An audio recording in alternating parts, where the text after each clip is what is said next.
Hello, ladies and gentlemen. This is Justin Stone, NASM CPT, and this is Practical Athletics.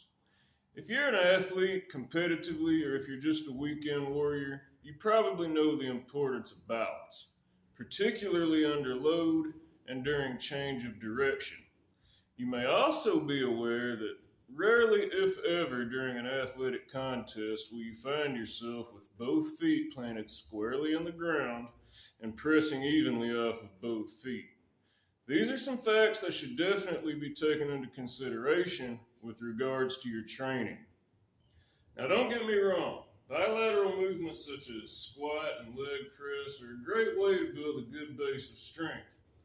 However, in order to transfer this strength into on-field performance, we need something a little more proprioceptively challenging.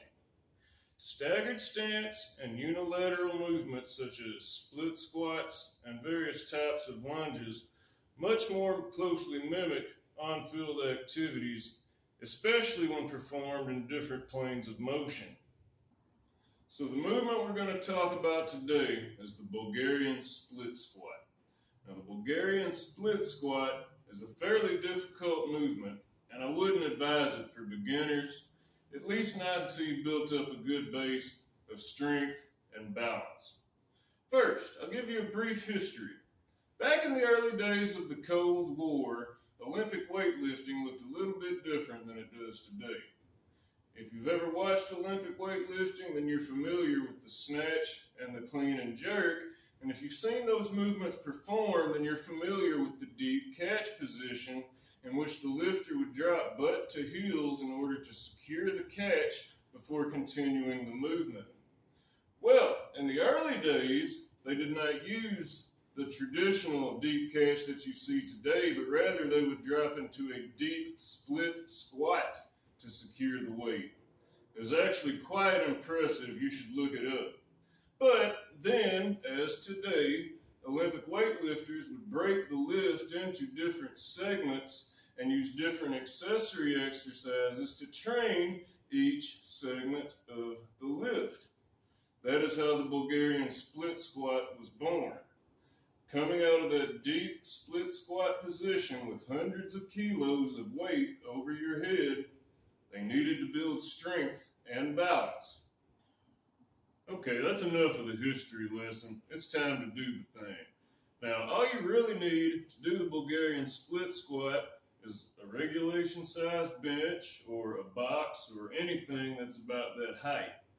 If you have trouble doing it, you may want to start with just a regular split stance squat until you build up enough balance and stability to where you can put your foot up on the bench. Now, it can be done with kettlebells, it can be done with one dumbbell, two dumbbells, or even a barbell. Now, I will say that if you have a bad back, it would probably be preferable to use dumbbells because they won't compress the spine in the same way that a barbell will placed across your back. Okay, so what we're going to do is ready the weight, and you're going to put one foot back here on the bench or box or whatever you're using. Now, I will say this, that you can change the stimulus by adjusting your stance. You can move back closer to the bench, and that's going to activate more quadriceps, or you can step further away from the bench, and that's going to give you more glute and hip activation. Either way, do whatever you need to do, but one foot across the bench. You're going to keep an erect torso. You're going to lower yourself as deep as you can while maintaining balance and back up. Okay, it's just that simple. However many sets and reps you need, but make sure that you use the same amount of sets, reps, and weight for each leg in order to prevent any muscle imbalances. Now, as I mentioned earlier, the Bulgarian split squat is a semi-difficult movement, especially if you're a beginner. So if you can't quite do it, there's no problem starting with traditional split squats. Then you can work your way up to a low box like this, okay, and work your way up to a full-size bench. And if you find for some reason that the benches and the boxes are just too easy, then you can put your foot up on this bad boy and do your Bulgarian split squats. And if you find that easy, well, congratulations, my friend, you are going pro. So that was pretty much the basics of the Bulgarian split squat. It was proven invaluable to the Soviet weightlifters of old, and I believe it can do great things for you in your workout programming as well. Don't forget to check out my website, practicalathletics.com. Go ahead and like and subscribe. Until next time, comrade.